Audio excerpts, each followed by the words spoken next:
There is a certain kind of person who can never quite be satisfied with where they are. Not because their life is bad. Not because they are ungrateful. But because something inside them is always looking at the next version of themselves. The world calls them driven, ambitious, disciplined. Psychology has a more complicated story to tell. Because the constant drive to improve yourself is not always what it appears to be. Sometimes it is growth. And sometimes it is a wound wearing the mask of ambition. Psychologists distinguish between two fundamentally different types of motivation for self-improvement. Growth motivation, the desire to expand, to learn, to become more fully yourself. Abraham Maslow described this as self-actualization, the natural human drive toward realizing your own potential. Deficiency motivation, improvement driven not by the desire to grow but by the fear of not being enough. This kind of motivation pushes rather than pulls. It is driven by anxiety, by comparison, by an unconscious belief that who you currently are is somehow insufficient. Both can produce extraordinary results in the short term. But only one of them actually makes you feel better when the goal is reached.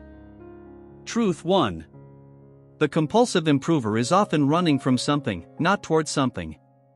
Behind the productivity systems, the self-help books, the relentless optimization, there is often a belief formed very early.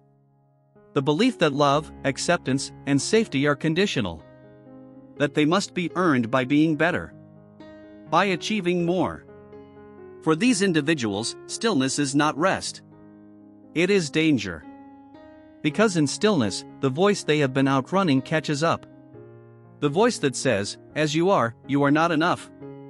The destination, the version of themselves where they will finally feel sufficient, keeps moving. Because the problem was never their current self. It was the belief that their current self was the problem. Truth 2. There is a difference between growth and escape.